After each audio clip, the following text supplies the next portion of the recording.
Hello everybody, David Shuster here. Just days after becoming Pope, Leo XIV is underscoring that he is going to be a global counterweight in countless ways to Donald Trump.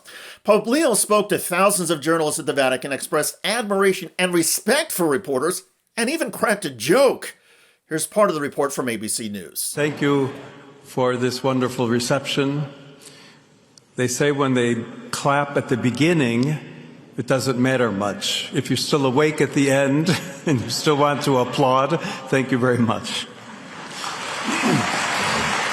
He did go on to talk about the importance of freedom of speech to the group of journalists, talking about journalists who've been arrested or killed all around the world. He spoke about AI and how important it was to be responsible when using it. But yes, we did get the chance to meet him. He came down to the front row.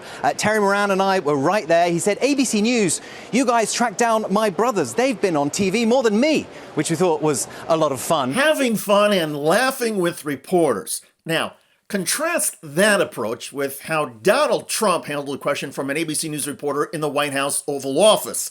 Rachel Scott asked Trump about accepting a $400 million airplane as a gift from Qatar. Mr. President, what do you say to people who view that luxury jet as a personal gift to you? Why not leave it behind? You're ABC fake news, right? Why not? It's only ABC. Well, a few of you would. Let me tell you, you should be embarrassed asking that question. They're giving us a free jet. I could say, no, don't give us, I want to pay you $1 billion or 400 million or whatever it is. Or I could say, thank you very much. You know, there was an old golfer named Sam Snead. Did you ever hear of him? He won 82 tournaments. He was a great golfer. And he had a motto, when they give you a putt, you say, thank you very much. You pick up your ball and you walk to the next hole. A lot of people are stupid. They say, no, I insist on putting it. Then they putt it and they miss it. And their partner gets angry at them. You know what? Remember that, Sam Snead. When they give you a putt, you pick it up and you walk to the next hole and you say, thank you very much. Respectfully, sir, as a businessman, some people may look at this and say, have you ever been given a gift worth millions of dollars and then not received anything? It's not a gift to me, it's a gift to the Department of Defense. And you should know better, because you've been embarrassed enough, and so has your network. Your network is a disaster. ABC is a disaster. Here is the bill. Bobby, come on over here. A disaster. Well, Donald Trump has used that word repeatedly in lashing out at reporters. The other week, Trump erupted on Air Force One at a reporter from the Wall Street Journal. The Journal's opinion page, which is separate from the news reporting, has criticized Trump's tariffs and claimed that Donald Trump engaged in the dumbest trade war in history. Who are you with? Wall Street Journal. That's what I do. You people treat us so badly. Wall Street Journal has truly gone to hell. Go ahead. It's a rotten newspaper. You hear what I said? It's a rotten newspaper. Are there any updates and talks with London? I wouldn't tell the Wall Street Journal because it'd be wasting my time. There are talks, but I don't want to talk to the Wall Street Journal. But look, Wall Street Journal is China-oriented, and they're really bad for this country. Rotten, really bad for this country.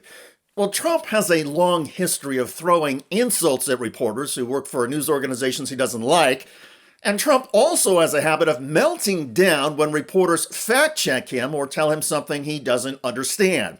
Recently, Trump insisted that Maryland father Abrego Garcia, who the administration deported without due process and who now sits in a jail in El Salvador, is a gang member because of a tattoo. On his knuckles, he had MS-13. There's a dispute But over wait a minute. He had MS-13 on his knuckles tattooed. Oh, he had some tattoos that are interpreted that way. But let's move on. Wait a minute. Hey, Terry. He did not have the do that. letter MS-13. It says MS-13. That was Photoshopped. So let me That just... was Photoshop. Terry, you can't do that. Hey, they're giving you the big break of a lifetime. You know, you're doing the interview. I picked you because, frankly, I never heard of you, but that's okay. I picked you, Terry, but you're not being very nice. You aren't being nice, says Trump, because Moran reported basic facts. But Trump is constantly nasty to the press just because.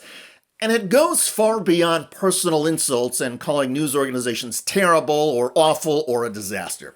The Trump administration has changed Justice Department policies and will now try and force reporters to testify in courts.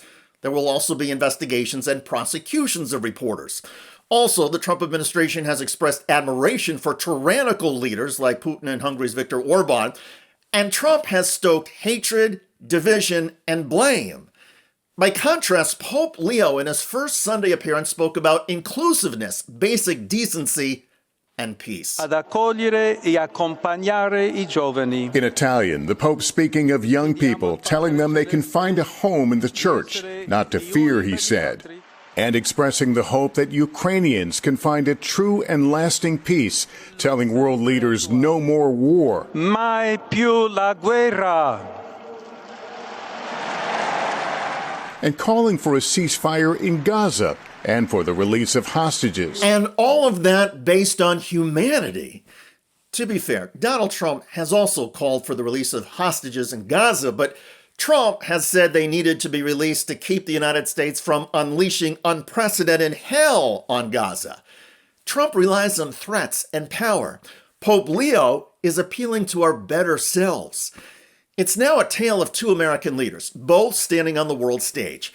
As my friend Tony Michaels wrote so eloquently on his Substack, The Kaufman Chronicles, one American leader sits in the Vatican preaching inclusion, peace, and justice.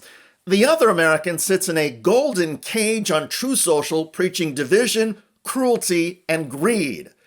One leader is trying to be a moral compass. The other is a walking cautionary tale. As Tony writes, this is the tale of two American leaders. And the question now is, which one will we follow? By the way, the Trump administration's ICE agents seem to be getting increasingly aggressive, and a recent deportation in Massachusetts sparked community chaos. In Worcester, Massachusetts, ICE agents are pushing back a teenager after arresting her allegedly undocumented mother. The mother also has a baby. There you can see police shoving and arresting a neighbor.